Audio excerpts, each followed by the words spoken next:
I'm out at the Linz, how do I say it? It's Lynn Sheftel Motor Park. Yes, for round 3 of the Zambia Motocross Championship. Myself, my good friend TurboAnt, some of you guys will know him.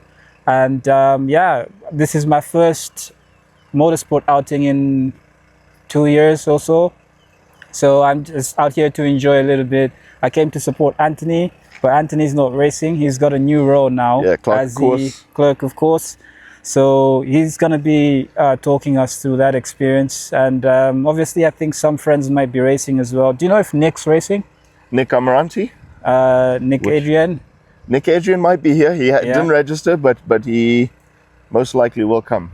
So yeah, it should be an interesting day. So as like a COC, if someone goes down and they're badly hurt, how does that work? Does someone radio that to you and then you No, well, dispatch? We've got the ambulance.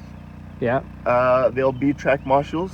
They have yellow flags, so if someone goes down, they wave the yellow flag. That's also to warn the riders to slow down so that, you know, they don't end up running the poor person over.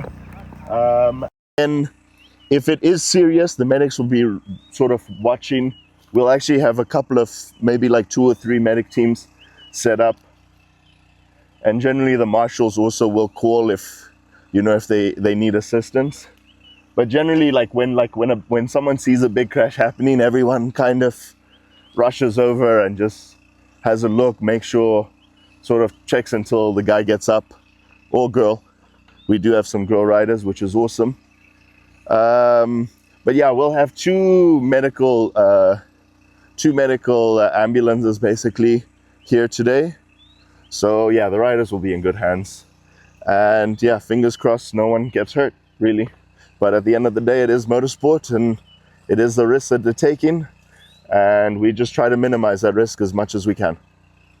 We are currently on a track walk. I've been coming here for about 8 years and I've actually never walked the track, so this is quite cool. And this gentleman over here is going to show us some of his favorite sections. And as it stands, we are at a pretty big jump where I think you can see most of the track. Tell us, which of these bits of the track is your favorite one? Okay, so I'd say this jump is actually quite a nice jump. It is quite technical through that back section. That's definitely not one of my favorite parts. Then coming into this section, this is quite a nice fast corner, fast section after this big jump. And then you're going into a double. And then this gets quite interesting here. It does get a bit tricky, kind of in the inside bit here. Then you've got a nice long straight.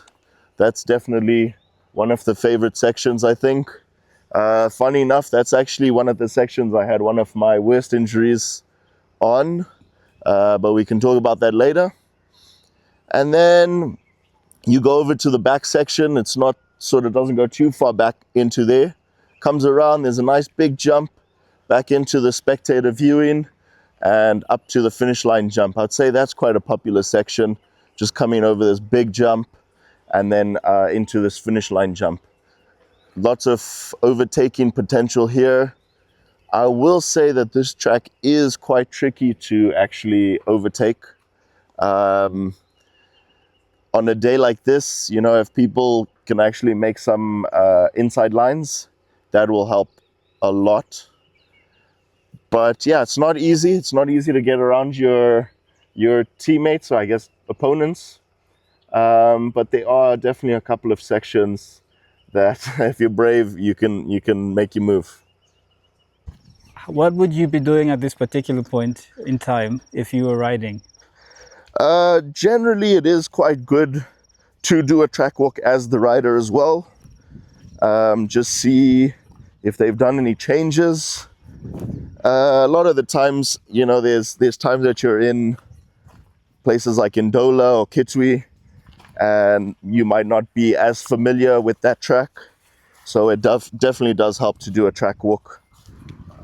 Even on a day like today, I mean, most of these riders were out here 2 weeks ago.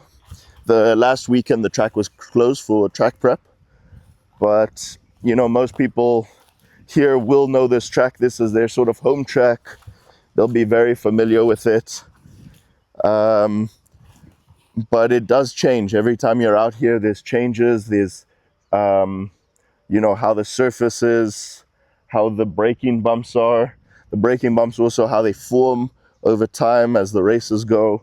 So yeah, it's a lot. It's tricky, but we make it work. The riders have to make it work at the end of the day. One of the interesting bits that you never really see is just how steep it is on the track, because you never really get a sense for how steep the banking is until you actually get here. And can I stand on it? Sure. That's the difference. I was standing up there, and this is how steep it is. And by the end of the race, this is basically all rutted out, isn't it? Oh yeah. Crazy. A lot of the fast riders will definitely be riding on here. So what is the point of what exactly is the idea of having to come all the way up here? That you carry more speed, more speed, yeah. Okay. Yeah, for especially some of the top riders, they're just leaning in, and this beam is really like the only thing holding them together. Okay. I will say this is actually a very tricky corner, because coming out of this, I don't know, it's just hard to get right. A lot of people do. I'm just I don't know, bad, I guess. This also is tricky. Like the inside line here is very difficult to take. It's also because this is the corner that goes into the long straight. So you generally want to have the most, if you have the most speed out of this corner, you're gonna sort of have a bit of an advantage on the straight. So do you have to come all the way down to first gear for this? No, if on the 250 you're second. I'd be in second. I think any bike. Maybe if I was on like a 125cc, maybe third gear. But yeah, for the most part, second gear here. So as COC, on the track walk, what exactly are you inspecting?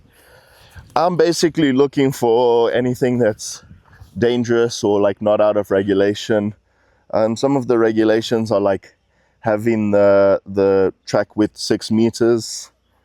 Some of these markings is what I'm looking at. I'm just making sure there's no like big rocks left, or just anything that looks a bit dangerous, maybe a jump face that looks a bit off. There is actually one change just in there as well, but I saw that last week. And then, yeah, it's just generally to see how it's prepared, make sure I know what the riders are racing on before they actually race on it. Pretty much the person responsible for today.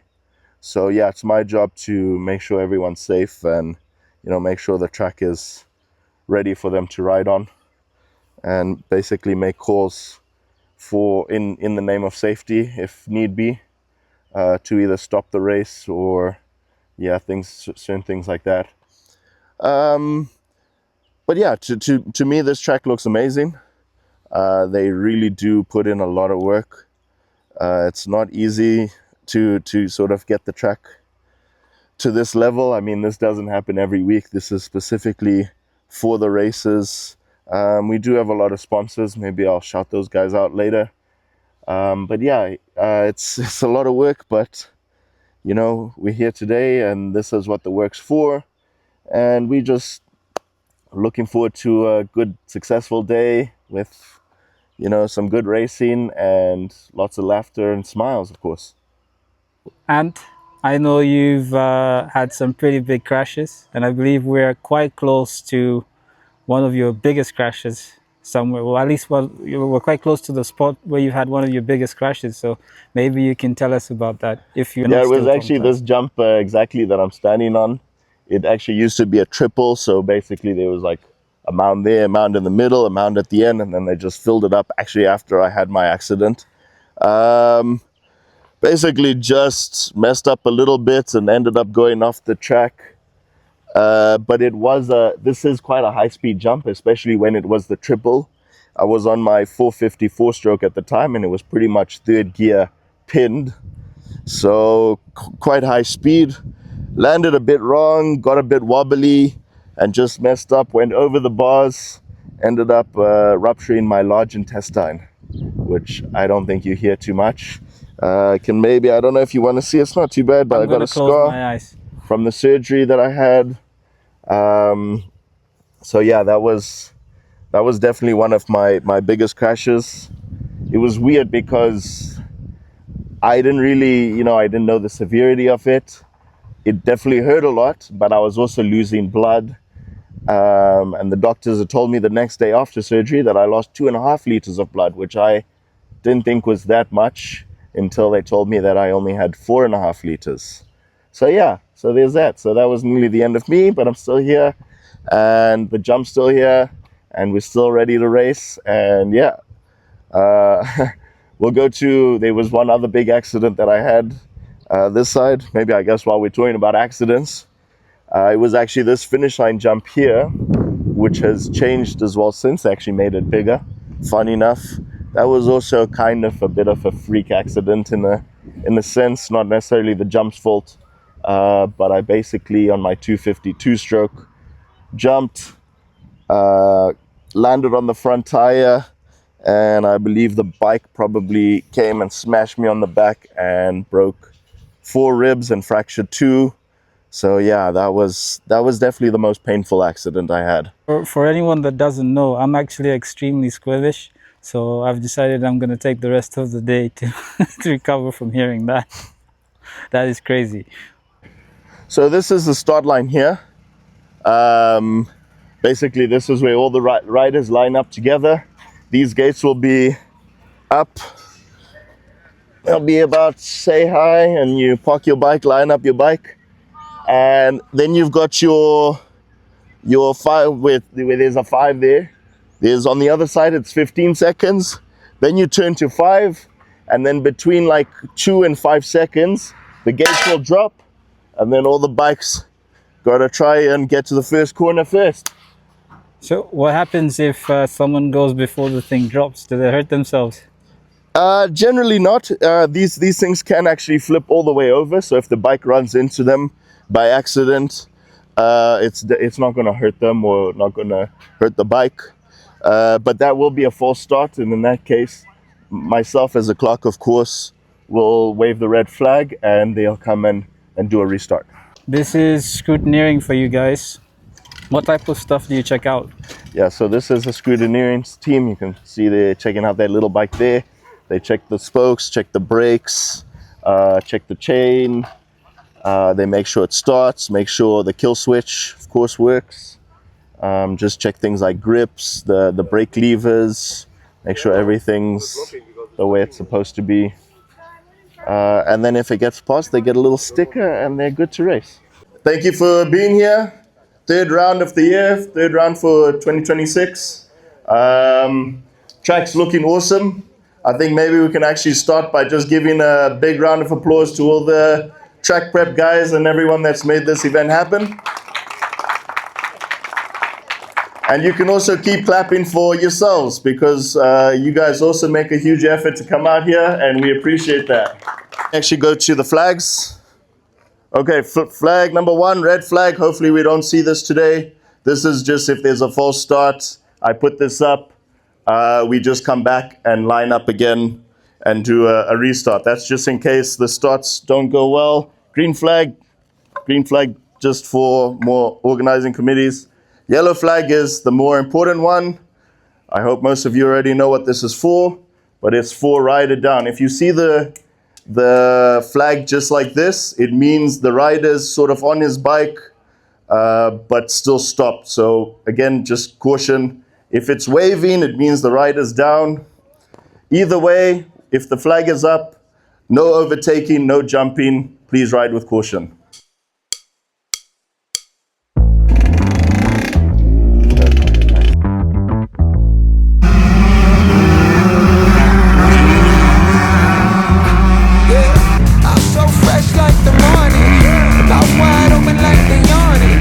Every time they see me, they in G-Drive. Homie, this is too far. Homie, I feel too alive.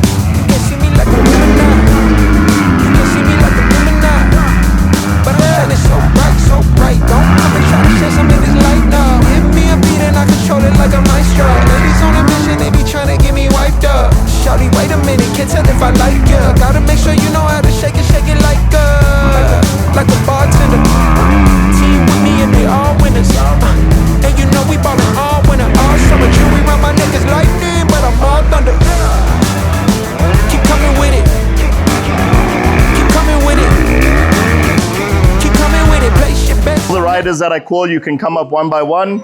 I'm gonna start in order from, last to first. We only had one entry in the ladies today, and that's Marielle Kruger. She worked very hard on these trophies. And Marielle's also the whole shot winner.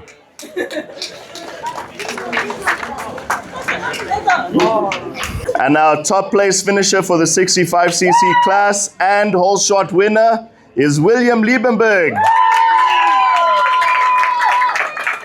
And with a broken toe. Hey, you don't have to mention it. He's the warrior. He's the warrior.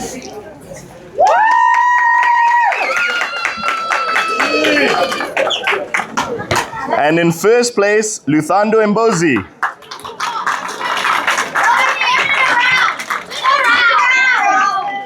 The whole shot winner for the 50cc class is Luthando Mbozi.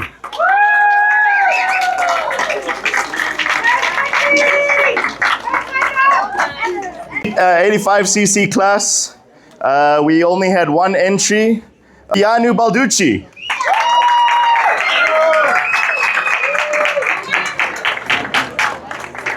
Who is also the whole shot winner for the 85cc.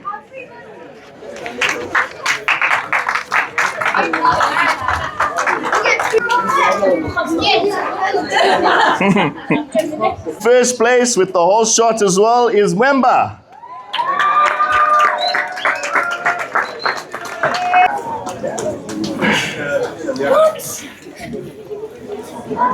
And Mwemba, oh, I did say he got the whole shot, right?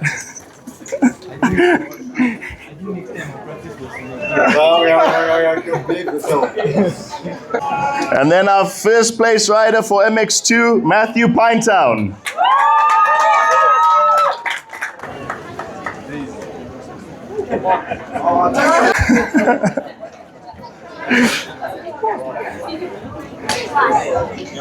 First place with the whole shot, Mishe Kinchenga.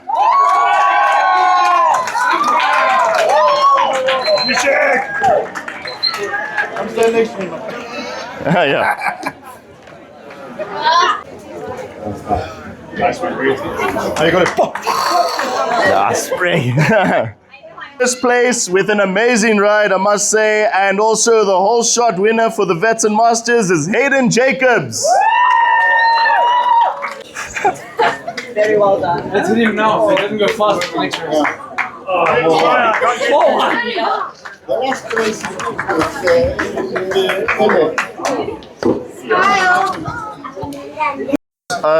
Right now trying to race Dakar Rally, I think for 2027, if I remember correctly. He's got a fundraising campaign that he's doing, so please, if anyone would like to support that, you can get in touch with me or one of the committee members, and we can sort of point you to the right direction. But I mean, it's quite a great initiative following David Reeves to the Dakar Rally, which is very intense. So yeah, if you'd like to support him to get him out to the Dakar Rally to compete, I'm sure they'd greatly appreciate that. Guys, I'm not gonna keep you any longer. Feel free to have more drinks, chat, laugh, spend the day here. We don't mind.